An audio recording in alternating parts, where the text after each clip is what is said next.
Because you are the center of it all. Yes, I'm a mito ya gwa papitol. Siku wa kila wa give you all. Kuba wa gita sing it all. Hello guys, my name is Vita. Please go and subscribe on SMX YouTube channel. Ciao. Spice Dana watuukira okuvaayo n'agamba ono omuntu mmunoonya njagala poliisi emukwate emusibe n'amuteekako n'ekirabo omanya embeera esajjuse. Ensonga za Preciaous Remmy n'ebifaananyi bye tuli mu kubeera nga tulaba ku social media platforms ez'enjawulo ng'ali mu mbeera mbi yeetisse ebintu abantu abamu temumanyi kigendererwa kya bifaananyi ebyo. Details nzikuleetedde wano ku SMX Media neera belated birthday ya Spice Dana njikuleetedde n'engeri ya celebratinzeemu birthday yawezezza emyaka emeka byonna ino ku SMX Media kyokka ate Tamiiro omukyala yeewaanidde mu kubeera nga anywa omwenge n'atamiira n'ensonga zakwasaganya ne bbaawe zabadde ali mu kubeera nga atubulya mu katambi k'engenda okubeera nga nkuzannyira. Kwaniriza nnyo ino ku SMX Media nange musa SMX wano eno tubeera ne updates buli lunaku buli ssaawa. Story wejjira bwe tugikolera ekisinga okubeera ekikulu nti story zaffe tuzikonvatinga ne zibeera nga ziweruka ddatawo aleme kubeera nga agenda mungi. Gwe wenna ali eyo nga wandyagadde okupataninga naffe wano ku SMX Media okubeera nga tukulangira business yo kyangu nnyo otukulirako obukubizi ku ennamba y'essimu ebisigadde n'obitulekera. Still ate naawe kennyini ali eyo omuvubuka nga omuyimbi yenna nga wandyagadde okubeera nga okole oluyimba olukolera video tukubireko obukubizi ku ennamba y'essimu tujja kukolera video ennungi nnyo print kibooko ng'esobola okubeera ng'ezannyibwa ku TV stations zonna wano mu ggwanga erya Uganda n'okusingawo oba mu East Africa. Yonna gino ogitwala nga video eri mu print nnungi eri mu 4K ng'esobola okubeera ng'ezannyibwa ku TV stations zonna mu ggwanga erya Uganda. Yes, eyo nga tuvuddeyo. Nsuubira katutandike ne Preciaous Remmy. Yes, ebifaananyi bingi nnyo abantu byasharinze ku status zaabwe ku Facebook ne wasigadde ng'eyo nga biraga embeera etali nnuŋŋamu Preciaous Remmy gyali mu kubeera nga alimu. Naye mu bino ebifaananyi omuntu omuyabayaba ayinza okwanguwa ogamba munera embeera yamukutteko Preciaous Remmy naye ng'ekigendererwa ky'ebyebifaananyi bambi eye firimu Preciaous Remmy gye yazannye. Firimu eno bagiyita From Heart to Healing, okuva mu kulumwa okutuuka mu kuwonyezebwa. Okitegera from heart ya HURT heart to healing mu kuwonyezebwa. So neera nga agenda kubeera nga premieringa firimu eno mu bbanga eritali lya wala ffenna gitwesunze okubeera nga tulabako ki Preciaous Remmy ku guno eno omulundi kyasobodde okubeera nga deliveringa oba nga aleetera bannayuganda. Omanyi Ugandan content oba film industry y'eggwanga erya Uganda egenda ekulira ddala si yeeri we twali tumanyidde mbw ataakagaali ne kagira we kati ne keegoba ne bakola effects n'engolaba za kuyiriza. Nnaku zino eno firimu z'e Uganda zitekinze a big step. So tulinze waneno naffe tulabe Preciaous Remmy ki exactly kyatuleetedde. So katulinde bulungi nnyo firimu eno From Heart to Healing eya Preciaous Remmy. So ebifaananyi ebyo ebadde ku social media platforms ez'enjawulo nga bitambuzibwa ndowooza otegedde amakulu agabiri emabega.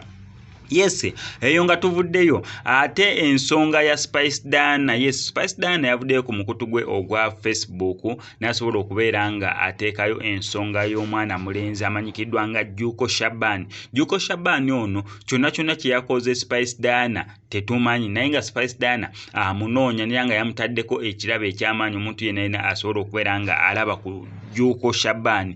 Ki ekyaleetedde Spice Dana okubeera nga alanga ono nera nga agambye mbugwe wenna amulabyeko osobola omureportinga ku nearby police station oba police ekuli okumpi gwe mukwati mutwale ku police ekuli okumpi ekirabo ogenda kwasako mikono ebiri okuva owa Spice Dana. Naye nga kirabika ensonga eno erimu obufere engeri omuvubuka ono gy'alinayoko ebifaananyi bitonotono yeerimbika mu kubeera mu Spice Gadgets. Spice Gadgets beba ye fan team ya Spice Dana beyita ba Spice Gadgets. So endowooza banna alimu eno team oba yerimbikamu eno team bwe batuuka okubeera nga bamiitinga Spice Dana yeekubisayo ebifaananyi ng'abasigadde bonna bwe bakola then n'atandika okugenda ng'agamba abantu oba ng'afera abantu wakulaga ekifaananyi kya Spice Dana n'akuteekerako bigambo byonna byapokota then n'osobola okubeera nga akufera mu ngeri emu oba endala. Spice Dana yensonga lwaki agambye omuvubuka ono Juko Shaban poliisi poliisi kyakozeeko kimala obufere bwakozeeko bumala poliisi nsaba aveeyo ebeerenga emukwata naffe wano ku SMX Media netugatako eddoboozi Juko Shabani yena amulabyeko ekirabo ogenda kwasaako mikono ebiri okuva owa Spice Diana. Yes, still nga tukyali ku Spice Diana yabadde birthday yawezezza emyaka emeka omanyi ensonga y'emyaka n'abakyala ebintu bibiri tebikwatagana so saagala okiremereko nnyo yawezezza myaka emeka kyonna kyekiri gwe mukyoba omanya muneera yagasseeko omwaka omulala mulamba ku myaka gy'abadde alina naye nga Spice Diana yes birthday celebrations yazitandise mu ngeri ennungi bagenzeeko awo ne mami we ne tubalabako ku nnyonyi kwegamba ng'olaba happy mood vibe yokayoka eriwo eya birthday ate waliwo n'obufaananyi bwe yatuyiyeemu obwa birthday kwegamba nga kwe bufaananyi buli eri abantu abamu naddala abakozesa obusabbuuni kayinza ogamba owaaye kangira nkatereka ku galale ngira nja tunulatunulako kaawo mpola kwegamba obufaananyi bulungi nnyo bantu bangi ababutereka mu galale yaabwe munnange nga balinayo essuubi tetubanenya mubeereeyo n'essuubi naye ng'obufaananyi bwo bwabadde maanyi naffe wano ku SMX Media netugattira wamu eddoboozi ne tugamba mbu Spice Diana tukwagaliza amazaalibwa amalungi degayiseeko olunaku ne still okya celebrating a birthday naye akimanya ebirabo byotanakubeera ng'ofuna ojja sobola bulungi nnyo okubeera nga obifuna eyo nga tuvuddeyo ettamiiro kalina akatambi kengenda okubeera nga nkuzanyira amazima ga Katonda ndowooza kankakutereko nkazanye buzanyi nawe osobola okubeera ng'olaba opinioni yono omukyala naki kyateekinga eno emboozi gye yanyumiza eri between her ne bbaawe ku nsonga y'okunywa omwenge oba y'okugenda out kati awo ebisigadde simanyi oba omuwagira oba kyeyakoze kikyamu naye wano ku SMX Media fe ekyo tukirekera gwawo mu comment section n'otubuulira exactly ki kyobeera osuubira ku nsonga eyo akatambi keekano naye nga sinabeera nga nkakuzanya kankusaba bambi subscribing tojja kubeera nga missing updates naddala nga zino so ndieno chokolo zigwa chokolo zigwa olugwa aha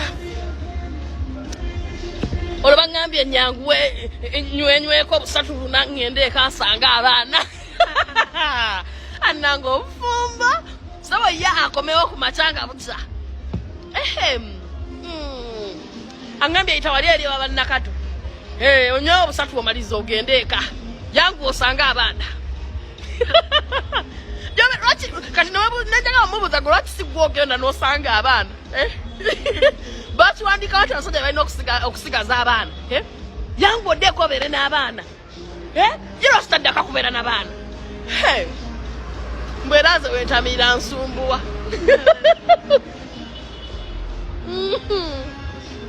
kakati kankomberere obwo obuna bwangambye okunywa ngenda kanywa mpolaga bwankubira nga basinna malamu buli wankubira nga basinna bakumalamu nshamalamu bya wange ndyoke ngendeka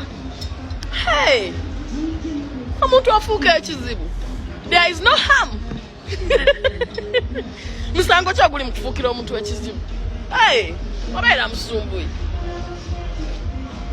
why not yakakati nga ngambye kunywa bya ye kato okulya mwekamala okuba ngambe n'enkoko eno bampisaayisaako enkoko eno mukafunda gye ntudde yemma siya naye nange ono omwana muzibu saba mukubidde essimu ne mugamba ate chipusi bampe n'enkoko nagamba ate gye twafumbye waka yakuyiwa